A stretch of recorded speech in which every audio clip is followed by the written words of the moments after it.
أما بعد فأعوذ بالله من الشيطان الرجيم بسم الله الرحمن الرحيم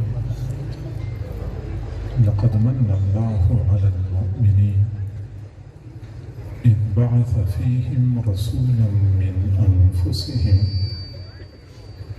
يتلو عليهم آياته ويزكيهم ويعلمهم الكتاب والحكمة وإن كانوا من قبل لفي ضلال مبين صدق الله العظيم وبلغنا رسوله النبي الكريم ونحن على ذلك لمن الشاهدين والشاكرين والحمد لله رب العالمين اللهم صل على سيدنا محمد وعلى آل سيدنا محمد وبارك وسلم اللہ رب العزت نے انسانیت کی ہدایت اور رہنمائی کے لیے انبیاء کرام کا سلسلہ جاری فرمایا اور یہ سلسلہ تقریباً 1,24,000 انبیاء پر مشتمل تھا۔ سب سے آخر میں اللہ تعالیٰ نے اپنے محبوب صلی اللہ علیہ وسلم کو مبعوث فرما کر نبوت کا سلسلہ مکمل کر لیا۔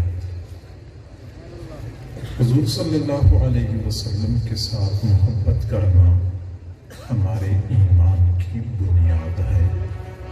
جس دل میں محبت رسول نہیں اس دل میں ایمان نہیں ہے۔ یہ میرا فتویٰ نہیں، میرے استاد کا فتویٰ نہیں، بلکہ حضور صلی اللہ علیہ وسلم کا اپنا جاری کردہ فتویٰ ہے۔ آپ صلی اللہ علیہ وسلم نے بہت واضح انداز میں ارشاد فرمایا والذی نفسی بیدہ، قسم ہے اس پروردگار کی جس کے قبضے کو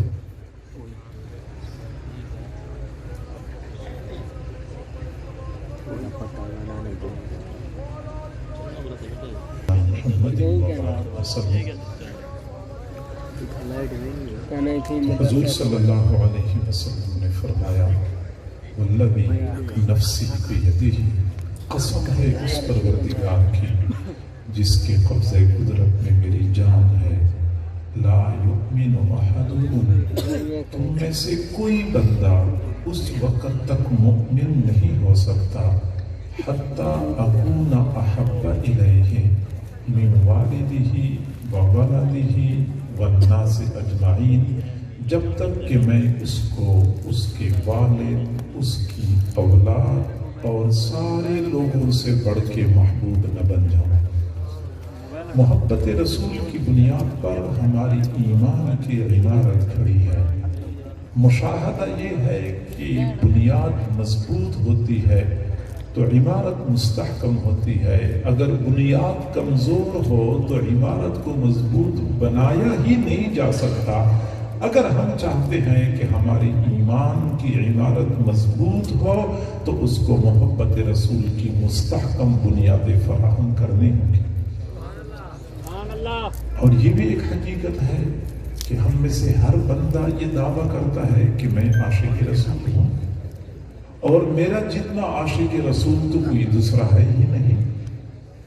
اور خاص طور پہ جب ربیع الاول کا مہینہ شروع ہو جاتا ہے تو ہمارا عشق رسول اجاگر ہو جاتا ہے، بیدار ہو جاتا ہے۔ لیکن افسوس سے کہنا پڑتا ہے کہ جو ہی یہ خاص مہینہ گزر جاتا ہے ہماری محبت جھاگ کی طرح بیٹھ جاتی ہے، پھر سال کے 11 مہینے ہمیں نہیں پتا ہوتا کہ تو کون اور میں کون۔ معزز سامعین، عشق رسول اور محبت نبوی کے حوالے سے ایک تو یہ بات ہمیں سمجھنی چاہیے کہ یہ جو سال کے مخصوص دنوں میں اچانک بیدار ہو جائے اور اس کے بعد پھر بندہ غفلت کی نیند سو جائے، یہ عشق و محبت نہیں ہے۔ عشق و محبت کوئی سیزنل چیز نہیں ہے، کوئی موسمی چیز نہیں ہوتی۔ محبت وہ روگ ہے جو ایک مرتبہ کسی کو لگ جائے تو سال کے 12 مہینے ہر مہینے کے 30 دن، ہر دن رات کے 24 گھنٹے بندے کو بے قرار رکھتی ہے۔ ہمارا اپنے محبوب صلی اللہ علیہ وسلم کے ساتھ محبت کا تعلق کسی خاص مہینے کا محتاج نہیں ہے، ہماری اپنے محبوب کے ساتھ وارفتگی خاص دنوں کی محتاج نہیں ہے۔ سال کے 365 دنوں کے لیے ہم اپنے محبوب صلی اللہ علیہ وسلم کے عاشق ہیں اور عاشق رہیں گے۔ یہ نغمہ فصل گل و لال کا نہیں پابند، یہ نغمہ فصل گل و لال کا نہیں پابند، بہار ہو کے خزاں لا الہ الا اللہ۔ تو سب سے پہلی بات تو یہ سمجھ لیں کہ ہمارا اپنے محبوب کے ساتھ تعلق کسی خاص مہینے، کسی خاص دن کا محتاج نہیں ہونا چاہیے۔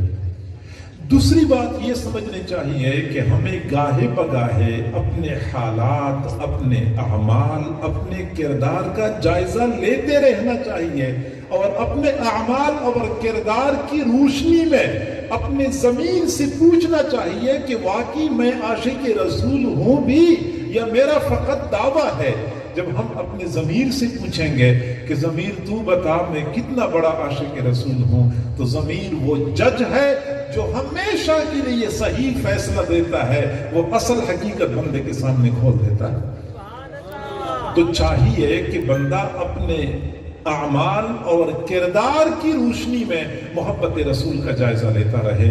میرے بھائیوں، میں یہ عرض کروں کہ جس طرح میں عشق رسول کا دعویٰ کرتا ہوں، آپ تمام حضرات عشق رسول کا دعویٰ کرتے ہیں، ایسے ہی اللہ تعالیٰ نے بھی تو اپنے محبوب کی زلفوں کی قسمیں کھائی ہیں، محبوب کے رخساروں کی قسمیں کھائی ہیں، گویا کہ اللہ تعالیٰ بھی محبت کرتا ہے۔ اچھا میں ناقص، میری محبت ناقص، اللہ کامل، اللہ کی محبت کامل ہے۔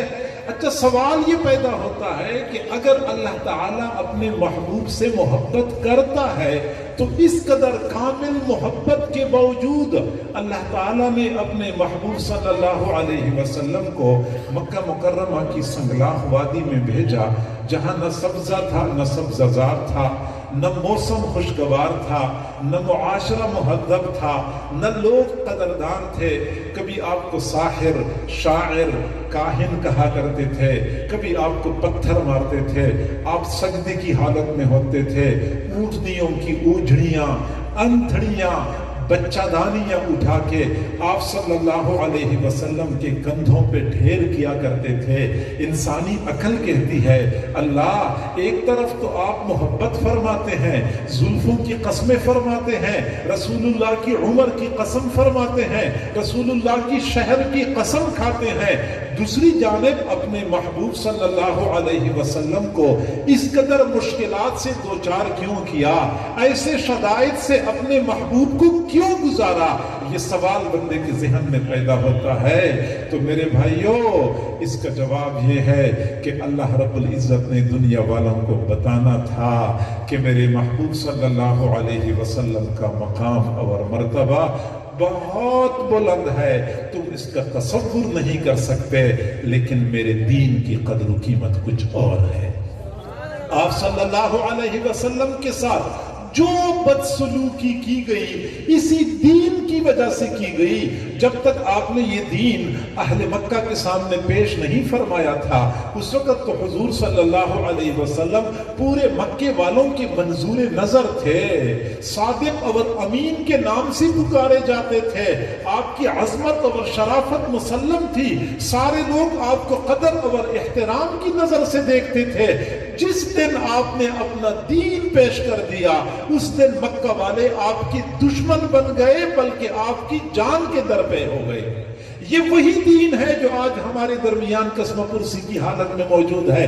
اس دین کو پس پشت ڈال کر ہم محبت رسول کی دعوے کرتے ہیں، یقیناً یہ خوش فہمی ہے بلکہ غلط فہمی ہے۔ ہمیں اس غلط فہمی کے خول سے باہر نکلنے کی ضرورت ہے، حقیقت کی آنکھیں کھولنے چاہیے، ہمیں حقائق کو مد نظر رکھنا چاہیے۔ تو میرے بھائیوں میرا یہ عقیدہ ہے اور آپ کا بھی یہی عقیدہ ہونا چاہیے کہ حضور صلی اللہ علیہ وسلم کی مبارک جسم سے نکلنے والا پسینے کا ایک قطرہ بالکل چھوٹا سا قطرہ اتنا قیمتی ہے.